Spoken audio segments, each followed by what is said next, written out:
Anime Expo 2025 was a real blast this year, from bomb scares to bomb anime announcements. I'm Tamanon, and let's journey into the thick of it.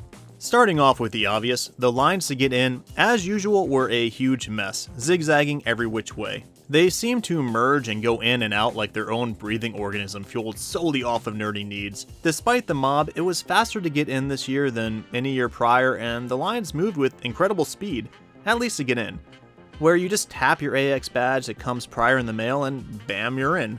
I went in with an Ita bag and other metal doodads all 4 days and was never stopped for a bag check or even set off the detectors. They did have a good amount of dogs sniffing around, which probably came in handy considering the would-be plot of an unattended bag that shut down part of the exterior area during the weekend. Thankfully, that wasn't actually a real explosion, and everyone went about their lives, and yes, the video title is a little bit of bait, but it's good, right? Yum yum, eat it up. Anyway, I believe part of why the lines also moved fast was they blocked a lot of the sidewalks and such off of the exterior, keeping flow mostly moving in one direction in many places and stopping too much of the random vehicle drop-off that adds to the bloat. It also meant way less of the street preachers and CD scammers, as they were more easily removed since I assume the area was no longer marked as public.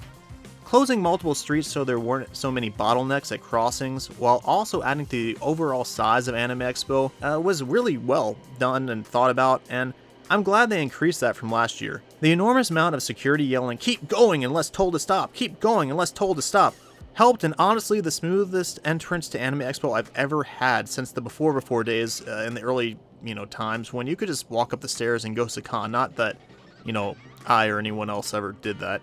And speaking of I always stop at the Artist Alley first, unless there is a panel or exclusive in the dealer's hall that I just can't miss, and this year there were some 900 Artist Alley stalls, 900. They did a great job of keeping the AC flowing, increasing the size of the rows, and it really seemed like they tried to minimize the earlier years' complaints of crowd crush and dying from lack of breathable air. Unfortunately, because the Artist Alley is so fudging fun, it still melted into a waving mass after a few hours, till I'd find myself looking dauntedly down a row and getting the full fight or flight experience.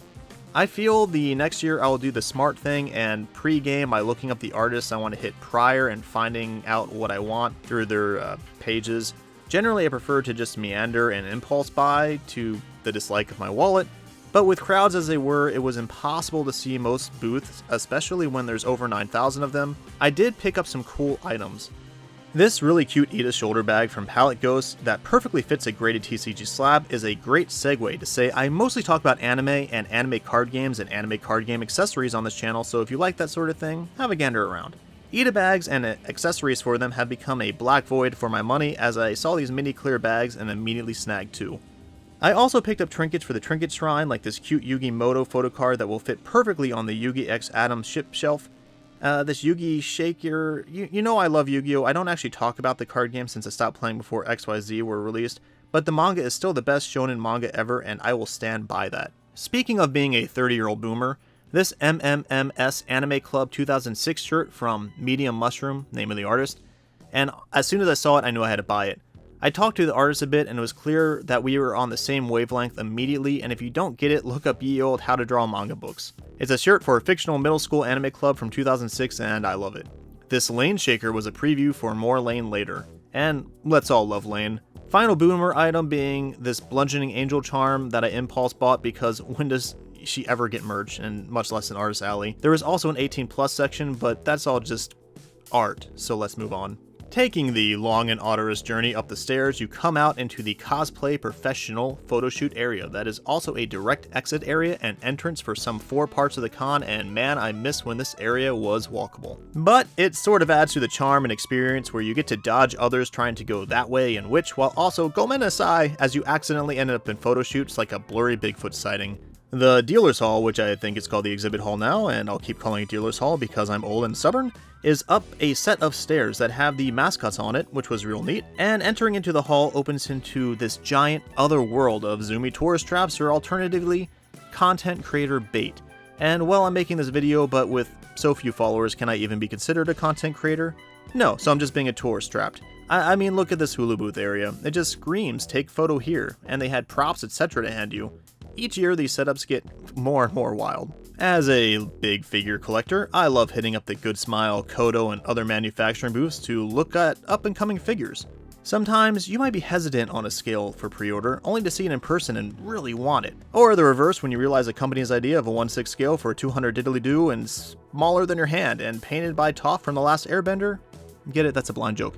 Some of these figs, like the No Game No Life one that hangs on a wall, are ones I wanted to get, but surprisingly, the official booths were marked up from their website, and I think maybe that's the exchange rate, but I don't know. Honestly, it was easier to add the figure to my monthly Amiyami order than wade through the purchase lines. The Aniplex 20th anniversary booth was amazing, with some crazy screens and setups all over the place. I'm really excited for the next Madoka movie, and the director who just worked on Ninja and Assassin from the last season will be directing it, and I'll go into more about him in that show in the next seasonal recapped Missed Masterpiece series. Looking at the sweet Gurren Lagann and Kill la Kill setup was just sick, and I'm glad these good shows have stood the test of time. Maybe it's because they sell so well, but it is surprising to see how many of the figures being presented amount to prize figures, and look, I have a handful myself. I even purchased a few, like this Chi-Chi from Dragon Ball because before Z was better, or these two made in Abyss that I overpaid a bit at the 2 for $45 last day. Overall, I avoid prize figures unless it's a character that has nothing else, so seeing entire stands showcasing the newest ones or promoting Crane Game prizes being swarmed while some of the actual scales were glanced off was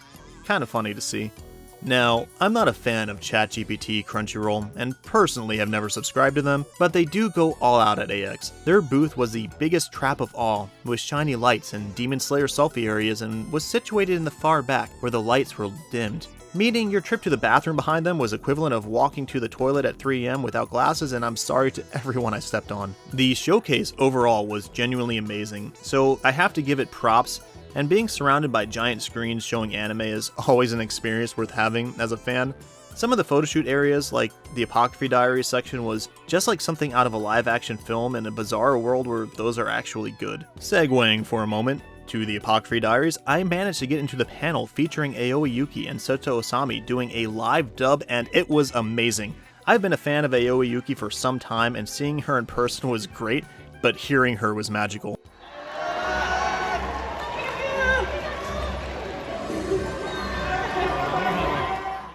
The A1 Pictures panel prior to the Aoi Yuki panel, which I really wanted to get into anyway, so being able to just room sit was nice when you've been walking 10k more steps than you do in a year. And oh, look at this photo they took of all of us at the end. You can totally see me. You also got this neato postcard with the original illustration made just for this panel, just for showing up. The other panels I hit were the J-Novel Club and Ascendance of a Bookworm panel, both because Bookworm is my favorite book, and being able to see the WIT preview for the 4th core of the anime adaptation was amazing, and it looks so good, and I hope it brings more Western fans to this just great series full of amazing world building. I could gush about it for another 20 minutes.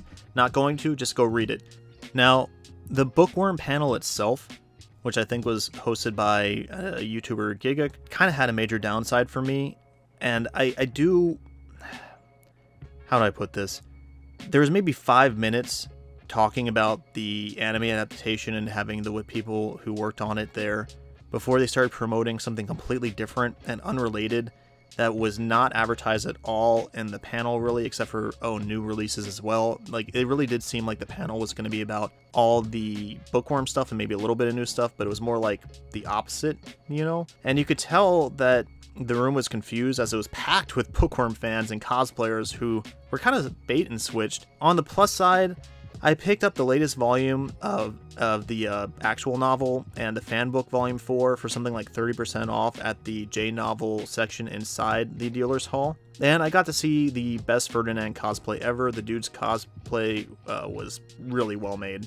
Dealer's Hall continued on and on with giant statues and items straight from your favorite anime and manga. There was this giant crane game set up for some sort of up-and-coming shonen show about a trash world, mixed with Ghost in the Shell for the new Science Saru project, which I didn't get to go to the panel for, but I'm very excited about, less due to Ghost in the Shell, because I did not read the original manga, and that is what it's going to be based on, and more due to the studio, as I've loved everything Science Saru has put out as an animation nerd. It's very interesting work. One of the coolest things every year is just being surrounded by all the cool displays, blasting your eyes and ears, and a disorienting pile of crap you'll love. Like Gundam. I've loved Gundam since Toonami aired Wing. and even more so when my mom got me a random Stardust Memories VHS from a swap meet, and just like the "Look Timmy" meme, I was hooked.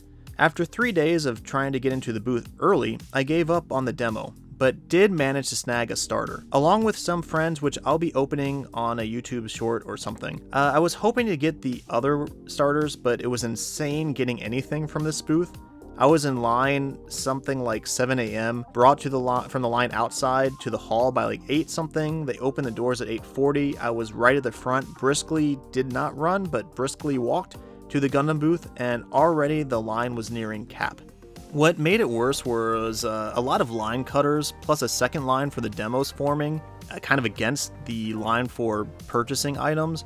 And the staff were desperately trying to corral people, and I do give them major props, they did well with what they could, but it was a hot mess.